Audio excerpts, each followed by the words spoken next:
Hey everyone, welcome back. Today we've got a seriously fascinating explainer for you. We're going to explore one of the most mesmerizing, awe-inspiring, and frankly terrifying forces on our planet, volcanic eruptions. I mean, when the Earth literally splits open and fountains liquid fire, it's hard not to be captivated. But we aren't just going to look at the massive explosions themselves today. Instead, we're taking a journey of extreme scale, starting from invisible, microscopic chemical bonds all the way up to massive, world-shaping mountains and global climate systems. So, let's jump right into the big question here.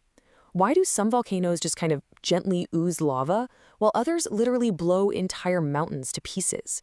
If you've ever seen footage of a volcano in Hawaii, you usually see these bright orange rivers of lava just gently flowing down a slope. It almost looks peaceful. But then you look at historical events like Mount St. Helens, where the entire top of a massive mountain is violently obliterated in mere seconds. Why such a drastic difference?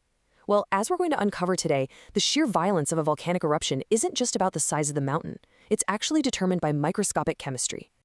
To figure this out, this explainer is going to take us on a multi-scale journey. We'll hit the birth of magma, viscosity and silica chains, gases and pressure, the different types of eruptions, and finally, how these microscopic forces impact the entire globe.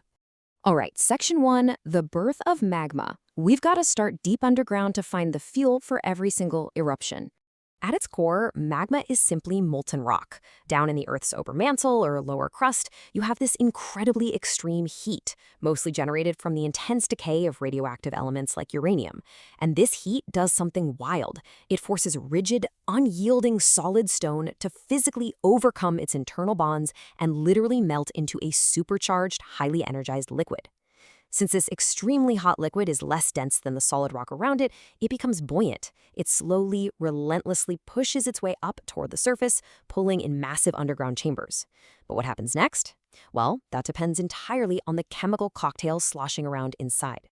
Which brings us to Section 2, viscosity and silica chains. This is where things get really interesting. Believe it or not, a volcano's eruptive personality basically comes down to one primary property. It's silica content. Let's compare these two extremes. You've got mafic or basaltic magma, which has a lower silica content, around 45 to 53%, and it erupts at insanely high temperatures, making it superfluid and runny. Then on the flip side, you have felsic magma. This stuff is loaded with up to 78% silica and is actually much cooler. So why does this matter so much? Well, inside that liquid melt, silicon and oxygen link up to form little structures called silica tetrahedra. In that high silica felsic magma, these tetrahedra aggressively grab onto each other. They polymerize, building these massive tangled 3D chains. All that internal tangling absolutely skyrockets the magma's internal friction, which we call viscosity. To put that in perspective, this highly polymerized felsic magma can be up to 10 million times more viscous than everyday honey. 10 million. Imagine trying to stir a pot of liquid that's 10 million times stickier than room temperature honey. Yeah, no thanks. That unbelievable, almost incomprehensible resistance to flow is the primary physical constraint that sets the stage for a catastrophic explosion. But sticky rock by itself doesn't just explode. We need an engine. And that is Section 3, gases, bubbles, and pressure, the true eruption engine. So here's the deal. While viscosity builds the trap, dissolved volatile gases are the pressure cooker that actually triggers the eruption. Deep underground, you have this immense, crushing weight of the Earth keeping gases like water vapor and carbon dioxide completely dissolved inside the liquid magma. But as that magma rises up into the upper crust, that confining pressure starts dropping. It's exactly like violently shaking up a bottle of soda and then popping the cap. The sudden pressure drop causes those dissolved gases to rapidly exsolve, violently bubbling out of the solution in a process called vesiculation. These rapidly expanding bubbles don't just gently push the magma, they literally pry open microscopic fractures in the rock above, unlocking all that pent-up energy and blasting the magma upwards with terrifying force.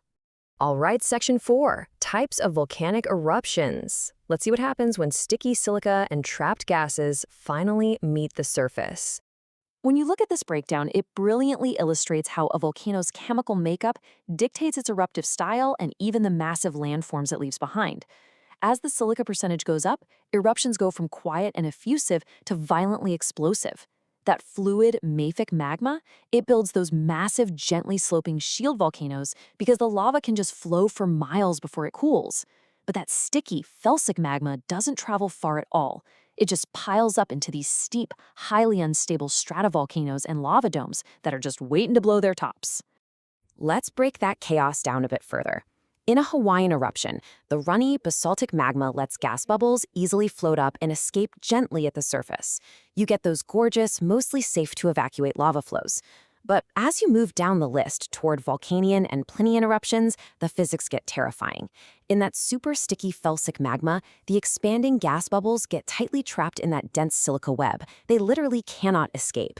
As the magma rises, these trapped bubbles swell up, building this unimaginable internal pressure. Eventually, the pressure exceeds the actual strength of the rock itself.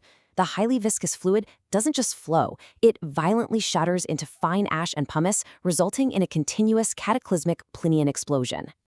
The sheer power of these high silica blasts is truly hard to comprehend. Take the 1989 eruption of Redoubt Volcano in Alaska, for example. It blasted a column of ash an unbelievable 62,000 feet into the atmosphere. 62,000, that is nearly 12 miles straight up, punching right through the troposphere. And here's the overarching theme. That towering 12-mile-high tower of destruction was fundamentally caused by microscopic chains of silica trapping microscopic bubbles of gas. It's just wild. Finally, let's zoom all the way out for Section 5, Microscopic Forces, Global Impacts. Now, water vapor and carbon dioxide might mechanically drive the explosion, but their story definitely doesn't end when the ash settles. Check out this breakdown of exsolved gases. That massive volume of carbon dioxide released from deep inside the Earth actually persists in our atmosphere. So what does this mean for us? Well, CO2 is a primary radiative forcing agent. It strongly absorbs infrared wavelengths, meaning it acts like a giant thermal blanket, trapping heat.